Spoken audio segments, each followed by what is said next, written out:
Your wife breaks your heart. If you're not going to work, you can't sleep anymore. You're upset. She's running around with a new dude. You see her Instagram story. She's got some new guy. You're furious and you're angry and you're jealous and you're bitter.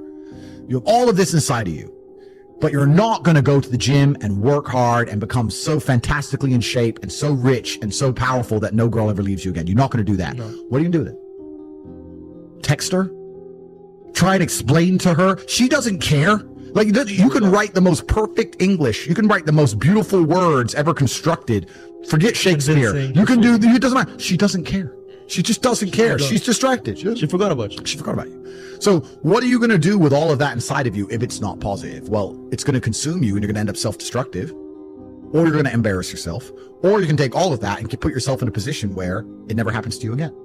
Those are the choices. So what's the most intelligent choice to make? Yeah. You know, I don't understand how many humans function in the world today. I don't get people who don't think like me. I don't understand it. I'm like, well, then how have you survived this long? Life is hard. Life is difficult. Maybe I've just been unlucky, which I don't believe in, but I've had so much trauma and bad events and negativity and stress and all these things that have happened to me. And I've used all of it to be monumentally successful. People are functioning. If you're not thinking like me and you're going through life with any other mindset, you've been extremely fortunate that God smiled on you and allowed you to sit around most of the time doing jack shit, and you have yet to be punished for that. Yeah. I could never have lived that life. If I was a bit lazy or a bit, or I was a bit of a snake, or if I lied to people, I'd be dead by now. Yeah. Like, so a lot of these people are just absolutely and utterly blessed by God that they managed to go through life with such a non-competitive mindset and they're still breathing. Like, I don't understand how people can think any other way. Yeah. I've spoken to dudes and like, yeah, I had a bad couple months. Why? My girl left me. You've wasted months. You've wasted months. Like, you had think of how much God loves you to have given you the grace and given you the opportunity to waste months of human time over some chick. Like, talk about blessed head to toe. If I waste months, empires are going to collapse. I'm going to end up in a cell or dead if I waste months. I have things to do every single day. I can't waste a second.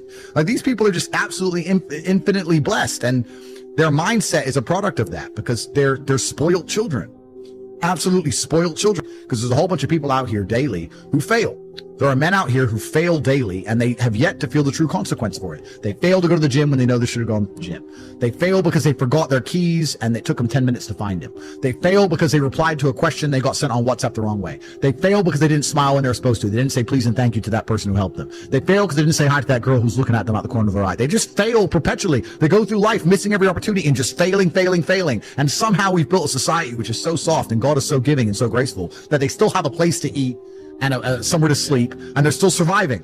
That shows how nice God is. Yeah. Because before this society, truthfully, if you were that level of failure, you would be dead. Survival of the fittest. Survival of the fittest. And none of these men out here are fit. No. Their mindset isn't fit. Their reality isn't fit. They're failures. They're failures. Yeah. And they're just failing every single day. And they go, oh, but you know what? Tomorrow I'll go to the gym. Yeah. You've been failing your whole life. That's all you've done is fail. And then you sit and wonder why people like me absolutely and utterly outcompete you. It is so easy to become a top-tier male in the world today because the competition is so ridiculously low. There are 2% killers like me, and everybody else amateur, head to toe amateur. They can't even pay attention to anything. They can't try anything. They're amateurs. And it's really mind-blowing to me because I've tried with all of my computational power to imagine having a mindset different to mine. And I just can't see a reality worth having. I can't see a reality worth living. I can't see how you're going to build a life worth experiencing if you have any other mindsets. I've never seen somebody massively succeed and they didn't believe in themselves, ever. I've never seen somebody who just allows life to happen to them and become blown off course by some sadness, end up doing massively monumental and important things. I've never seen it. It does, and it's never going to happen because it's competitor. It's like crypto. It's player versus player. Right. I can sit here right now at power. I can sit here right now and recall events that will prevent me from sleeping for 2 to 3 days. That gives me a superpower that other men do not have. They want to go to sleep. They're tired. I can stop being tired for days at a time. I can just have a thought. I can remember. I can sit, close my eyes, and use the power of my brain to vividly remember events, and I will not sleep for days. And when people come to me and say, oh, this happened, I'm really sad, or my heart broke, or this bad thing happened to me, I say, good. Thank the Lord that he's given you this endless source of motivation. You're wasting it. That's your problem. But it's been given to you. Nitrous oxide has been given to you. You just have to use it in the correct way. So I'm the luckiest man in the world because all the bad things that happened to me have given me all the building blocks to become the most fantastic man on the face of the planet. Grief. No one escapes it. Not the rich, not the poor, not the famous, not the infamous. Grief is a natural response to loss. Often the pain of loss can feel overwhelming. You may have all kinds of unexpected emotions. You can be angry, you can have disbelief, you can have guilt. There isn't a person listening to me who hasn't encountered grief. You've lost somebody, you've been through some things. Maybe it was the loss of an opportunity. Maybe it was the slow disintegration of a relationship that was once a source of love, and now it is a source of pain. No tear ducts will go unused in this life.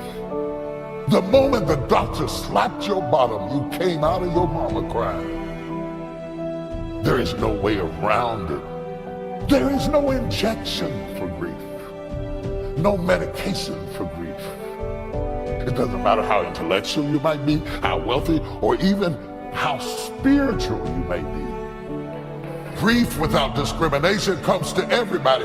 Don't let these people deceive you that they are so spiritual they don't know what it is to have grief. They are liars. Every last one of them are absolute liars. While grief is common to all of us, prolonged grief can be physically and emotionally debilitating. Can affect your health, can affect your mind. It can affect the next relationship you have because you really haven't gotten over your past relationship. How long will you mourn? You should have overcome your grief by now. How long will you weep? How long will you be bitter? How long will you be angry? How long will you sob and mourn and walk around enraged? What good is it getting a divorce if you're still gonna be mad? If you're still gonna be writing notes and wondering, did you see him and who was he with? You are not divorced. I don't care what the paper said. You are still married. How long? God says, how long will you mourn over a door I have closed? How long will you mourn over a marriage that's over, a job that's gone, a girlfriend that left, a boyfriend that left? How long? How long will you be angry and frustrated and build your whole life around something that is dead? If you're going to fulfill your destiny, you have to get good at letting things go. Jesus said, offenses will come. Disappointments will come. Betrayals, things that are not fair will come. How you handle the hurts will determine whether you move forward or whether you get stuck, bitter over what didn't work out. How many people are living wounded over how they were raised, a friend that walked away? They wonder why they don't have good relationships. It's because they haven't healed. God brings a new person, but they're so insecure. This new person has to keep them fixed. The problem is that's not sustainable. Until you let go of what didn't work out, that wound is going to hinder you wherever you go. You would be shocked at the people who get up every morning with a heart full of grief. And it comes out in their speech, and it comes out in that snappy way they confront you, and you think they're mean. They're not really mean. They're still grieving. How long?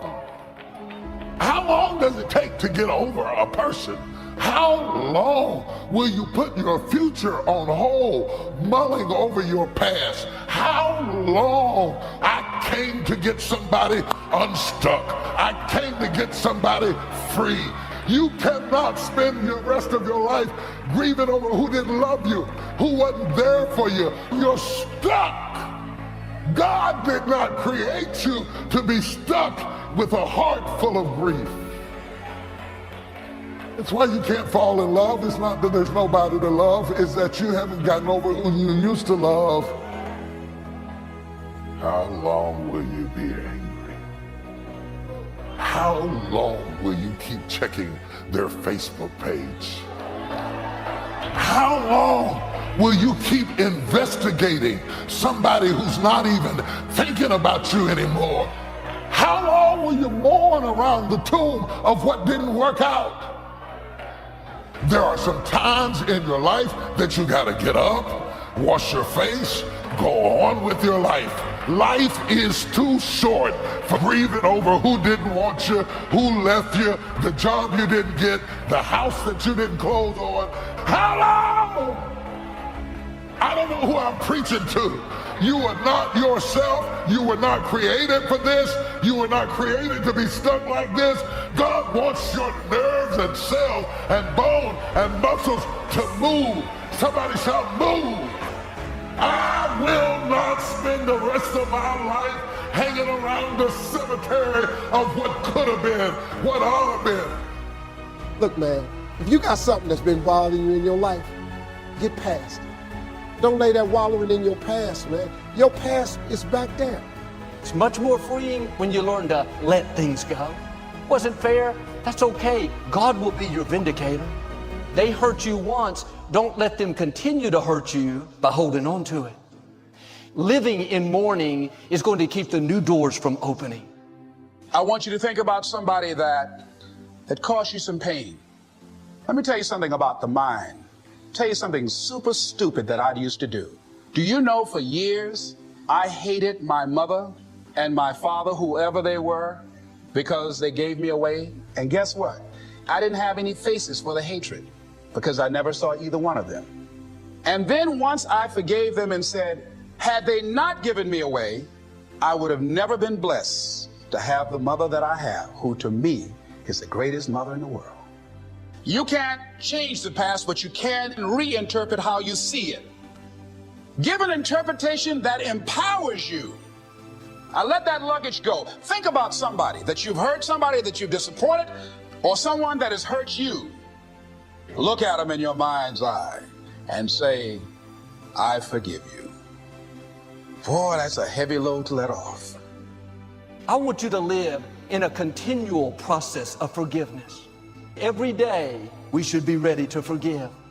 I've learned life is full of wounded people. At times, they'll be disrespectful. They'll say things they shouldn't. You can't stop the offense from coming, but you can keep it from getting down in you. Joel, I can't forgive them. You don't know what they did. You're not doing it for their sake. You're doing it for your sake. Let it go. You have to give it to God.